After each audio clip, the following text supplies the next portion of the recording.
Paix à tous.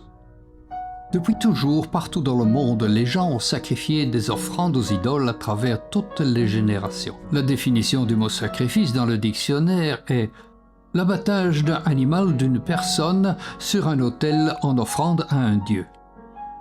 Cela implique la mise à mort et l'effusion du sang de la vie sacrifiée. Les offrandes n'étaient pas seulement faites pour adorer le dieu, mais principalement pour lui demander de répondre à une prière ou d'intervenir dans une situation. Nous devons nous rappeler qu'il n'y a rien de plus précieux que le sang, car c'est lui qui donne la vie. Une fois que le sang quitte le corps, la vie s'en va aussi, et la mort survient. Dans l'histoire du peuple hébreu, que le Créateur de l'univers avait choisi pour devenir plus tard les Juifs, ces sacrifices existaient également.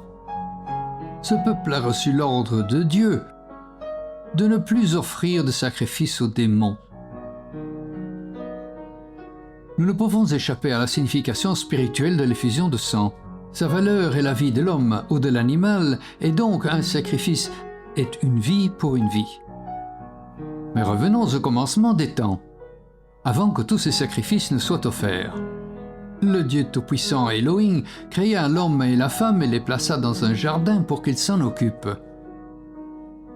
Ils reçurent la liberté avec une seule exception. Ils n'avaient pas le droit de manger le fruit de l'arbre de la connaissance du bien et du mal, sous peine de mourir, dit Elohim.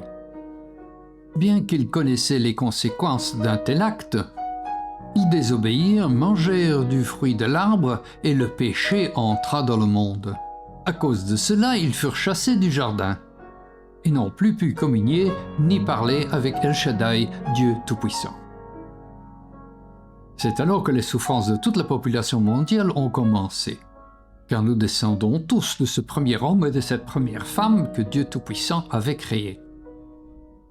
En raison de la loi de l'héritage, nous portons tous, sans exception, ce péché qui est en nous depuis notre naissance. Et par conséquent, nous ne pouvons pas non plus communiquer avec Dieu Tout-Puissant.